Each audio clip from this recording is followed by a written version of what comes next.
In a striking statement, Sergey Chemezov, CEO of Russia's state tech corporation Rostec, claimed that the Russian T-90M Proryv tank has outperformed both British Challenger and German Leopard tanks in the ongoing conflict in Ukraine. According to Chemezov, these Western tanks have discredited themselves in the conflict zone, while the T-90M Proryv stands as a superior alternative, impressing foreign military customers with its advanced features. Chemezov's remarks underscore a broader narrative of Russian military equipment being positioned as technologically superior to Western counterparts. The T-90M Proryv, an upgraded version of the T-90 main battle tank, boasts enhanced all-round armor protection, highly automated fire control systems, and improved survivability. These features, Chemezov argues, make the Proryv a formidable force in modern warfare, surpassing both the Challenger and the American Abrams tanks. In a separate development, the Russian Defense Ministry reported that a Su-34 frontline bomber executed a precision strike against Ukrainian positions in the Kursk region. The attack, carried out during the night, targeted massed Ukrainian troops and armor with glide bombs equipped with a unified adjustment module. It's been a week since Ukraine has invaded Russia's Kursk region. It's the first time that Ukrainian forces have invaded so deep into Russian territory. It's also the first time that Russia has had foreign troops invading and holding territory since World War II. Here's what we know. On August 6th, Ukrainian forces, tanks and armored vehicles rolled across the border into the Kursk region in several different directions. The Ukrainian forces met very little resistance at the lightly guarded border. The ministry confirmed that the strike successfully destroyed a temporary deployment site, citing reconnaissance data that validated the destruction of enemy targets before the bomber returned safely to its base. The situation in the Kursk region remains tense, with Major General Abdi Alaudinov, Deputy Chief of the Russian Armed Forces main military political department, suggesting that Ukrainian forces might be regrouping for a potential new attack. Alaudinov speculated that Ukrainian troops might shift their efforts to other areas, given their current inability to advance in their present positions. Russian Foreign Ministry spokeswoman Maria Zakharova further escalated the rhetoric by accusing Western nations of fully backing the Ukrainian incursion into the Kursk region. Who will negotiate with them after this, after the atrocities, the terror that they are committing against peaceful residents, the civilian population, civilian infrastructure, and peaceful facilities? This attempt by the Ukrainian armed forces to invade our territory a priori, I will emphasize once again what was said by the Russian leadership, a priori, annuls any possibility of any negotiations with the bandit junta. Zakharova claimed that Western leaders have tacitly endorsed what she described as atrocities and acts of terrorism committed by the Ukrainian government. She also dismissed claims from Western media suggesting that NATO countries were not sharing intelligence with Kyiv, asserting that such statements were part of a broader strategy to evade responsibility for the ongoing conflict. Ukrainian President Volodymyr Zelensky, meanwhile, reported ongoing combat operations in the Kursk region. On August 6th, Ukrainian forces launched a significant offensive, capturing villages, taking prisoners, and prompting a mass evacuation of civilians.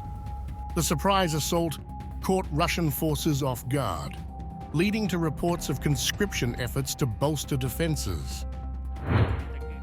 In a related development, Zelensky also addressed the issue of financial support for Ukraine, emphasizing the need for a tangible mechanism to access the promised $50 billion from frozen Russian assets.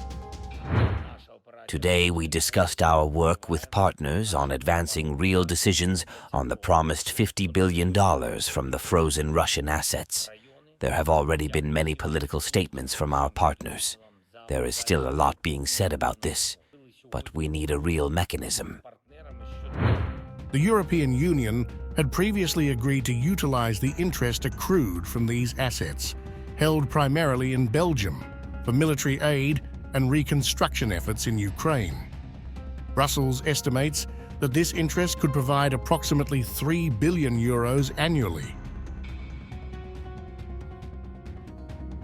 A prominent Russian politician has called for drastic military measures in response to Ukraine's aggressive incursion into the Kursk region, where Ukrainian forces have made substantial territorial gains.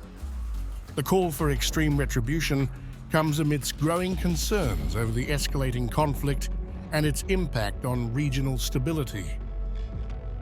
Natalia Narochnitskaya, a former State Duma deputy, expressed her outrage during a broadcast on Russia's state-run Channel 1, which was subsequently shared on the Astra Telegram channel. Narochnitskaya's remarks advocate for a carpet bombing of the Kursk region, emphasizing the need to surround and destroy Ukrainian forces. I believe that after everything that happened in Kursk region, such retribution should be carried out. They should be surrounded and everything should be destroyed. Just a carpet, you understand? I hope that they are preparing for this. The Kursk region, which borders Ukraine's Sumy region, has been the focal point of a significant Ukrainian military offensive launched on August 6th. In general, this operation has become our largest investment in the process of liberating Ukrainians from Russian captivity. We have already captured the largest number of Russian prisoners in a single operation, and this is a significant result. This is one of our goals, and our actions continue. Ukrainian President Volodymyr Zelensky reported that Ukrainian troops have captured approximately 1,250 square kilometers, 482 square miles, and 92 settlements in the region. This incursion marks the first time foreign troops have occupied Russian territory since World War II. Ukrainian warriors continue the defensive operation in the designated areas of the Kursk region. As of today, our forces control over 1,250 square kilometers of the enemy's territory and 92 settlements. Narochnitskaya's comments come in the wake of provocative statements by Kremlin propagandist Sergey Chemezov, who previously suggested on state TV that a nuclear strike could be a potential response to the Ukrainian offensive. Chemezov controversially claimed that while such an action would initially upset the international community, it would eventually be deemed logical given the circumstances. The Russian military's response has included creating 3 new troop groups named after the border regions of Belgorod, Bryansk, and Kursk, according to Russian Defense Minister Andrei Belousov. The move is part of a broader effort to bolster defenses and manage the ongoing crisis. The impact of the Ukrainian offensive has been severe. Tens of thousands of Kursk residents have been evacuated from their homes, with local volunteers and organizations in Belgorod stepping up to provide support to displaced individuals. Olga Kolomeychenko, a volunteer in Belgorod, reported that the local community has been actively assisting refugees by offering shelter and essential items. There are a lot of people in need, a lot of people who are scared. I can only suggest that the residents of the Kursk region gather and consolidate, because Belgorod has been a frontline city for a very long time, and almost every resident of Belgorod can serve as an assistant, a volunteer. Amidst the heightened tensions, Russian General Apti Alaudinov, commander of the Akhmat Special Forces Unit, suggested that the conflict in the Kursk region could persist for several months. The situation remains fluid as Russia continues to adapt its military strategies in response to the Ukrainian advance. In a recent update, the Russian Defense Ministry claimed to have repelled Ukrainian attacks on 4 settlements in Kursk and reported Ukrainian losses of 350 servicemen and 25 armored vehicles over the past day. Meanwhile, a video showing 18 Ukrainian militants surrendering near the village of Spalnoye in the Kursk Oblast has gone viral on Telegram.